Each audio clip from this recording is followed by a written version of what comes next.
Conforme prometido, a gente fala agora sobre o fim do prazo. Termina amanhã para os advogados do ex-presidente Jair Bolsonaro se manifestarem junto ao Supremo Tribunal Federal naquele processo sobre uma possível tentativa de golpe de Estado. Jair Bolsonaro, você já sabe, ouvinte, foi denunciado pela Procuradoria-Geral da República. Além dele, outras 33 pessoas aparecem aí no inquérito que apura uma suposta trama golpista. Prazo de 15 dias começou a correr assim que os advogados de Bolsonaro e assim como dos demais denunciados foram notificados aí sobre esta denúncia. Na semana passada, a defesa de Jair Bolsonaro voltou a pedir ao STF que estendesse o prazo para 83 dias para apresentar essa defesa. Os advogados alegaram que não tiveram acesso total às provas obtidas pela Polícia Federal e que constam nos autos do processo e que também queriam se manifestar somente após a defesa do tenente-coronel Mauro Cid, ex-ajudantes de ordens de Bolsonaro e delator nas investigações.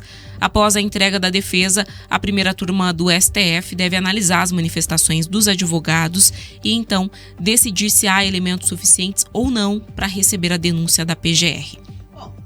Já é uma primeira derrota, conforme esperado aí por parte dos advogados. Eles argumentaram que era preciso ali uma equivalência em relação ao tempo que a PGR levou para preparar a denúncia, 83 dias.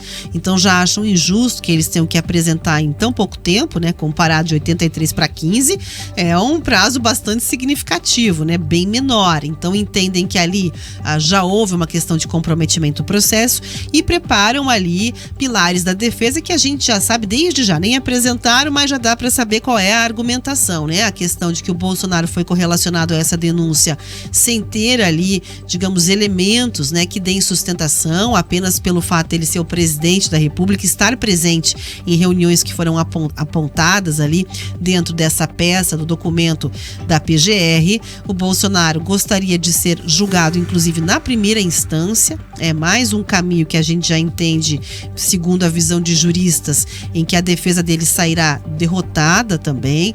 Os advogados tentam trazer uma sensibilização para a classe de representação ali, a jurídica, no sentido de que não tiveram acesso às mídias, né? Chegaram a alegar isso. A gente está fazendo uma defesa onde a gente tem a peça de denúncia, mas não tivemos acesso às mídias que foram colocadas. Então, como é que você vai preparar uma defesa recebendo isso tão em cima do prazo a partir desse momento? O fato é que Bolsonaro tem um advogado que é um advogado muito experiente, é o Celso Vilardi. Foi um advogado que, inclusive, eu cruzei bastante aqui na cobertura da Operação Lava Jato. Ele chegou a fazer acordos de delação premiada para várias empreiteiras.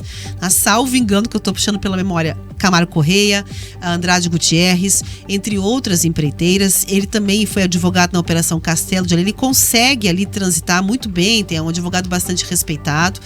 E vale dizer o seguinte, vai ter um desafio muito grande aí, né?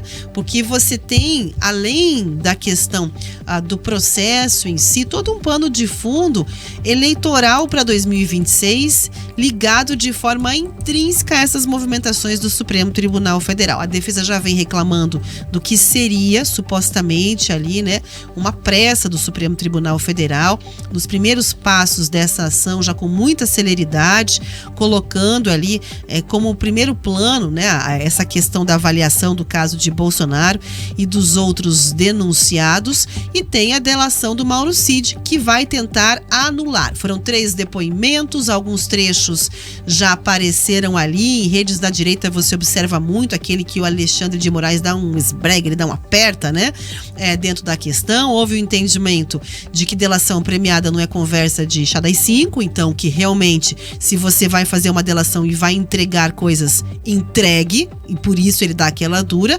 Mas houve a leitura de muitos nomes da direita, e aqui para trazer figuras do Paraná, do próprio senador Sérgio Moro, de que há ali uma certa cruzada de linha na maneira como é feita essa abordagem, né? Porque ele menciona risco de prisão de parentes, risco de prisão do Mauro Cid. Então a defesa deve mirar também as suas ações no sentido de buscar a anulação dessa delação de Mauro Cid, deslocar o Bolsonaro de dentro desse contexto onde as coisas aparecem, né? E a partir disso trazer também que esse processo vem sendo tocado com pressa e com pouco espaço para que exista ampla defesa. Já são linhas que o advogado, desde já em entrevistas e publicamente, vem trazendo e que vai abraçar dentro dessa causa aí de defender Bolsonaro diante das acusações de golpe. E são todas muito difíceis, viu, Rafa? Como você disse, já teve aí algumas primeiras derrotas, muitas dessas questões também muito dificilmente terão reversão, né? A própria questão aí da delação premiada, a gente tem que lembrar que quem faz delação premiada já é um criminoso, né? Já é considerado um criminoso. E lá atrás, quem criticava essas delações que foram feitas em outras investigações era a oposição, né? O outro espectro político, quando a gente tinha a inversão aí dos polos. Então é sempre muito delicado esse assunto e é muito difícil que a gente tenha algum tipo de alteração. Acredito que a principal questão aqui para a defesa de Bolsonaro seria você conseguir levar isso para o plenário do Supremo Tribunal Federal, ou seja, para análise dos 11 ministros, e não para a primeira turma, porque a primeira turma você tem não só Alexandre de Moraes, que a defesa também argumentou que estaria envolvido em toda essa investigação, porque está ali entre as pessoas que supostamente nesse plano, né, de golpe de Estado seria assassinada. Ele é citado muitas vezes em todo esse processo, então teria parte, por isso não poderia estar nesse julgamento, já tem uma opinião prévia, já falou muito claramente sobre o que pensa de tudo que aconteceu, que culminou no dia 8 de janeiro, mas você tem também Cristiano Zanin, Carmen Lúcia, Luiz Fux, Flávio Dino, são todos nomes que foram indicados por presidentes, né, petistas. Então, por conta disso, há essa preocupação, e até pelo histórico do STF, de que eles vão seguir o voto do relator, porque é essa tendência que se apresenta nos julgamentos até então. Há essa tentativa de deslocar, mas também é uma questão que, por enquanto, não parece que vai surtir efeito. Como você disse, é um advogado muito experiente, a gente está falando aqui especificamente da defesa de Jair Bolsonaro, mas é um advogado que vai enfrentar muita dificuldade nesse processo, viu, Rafa?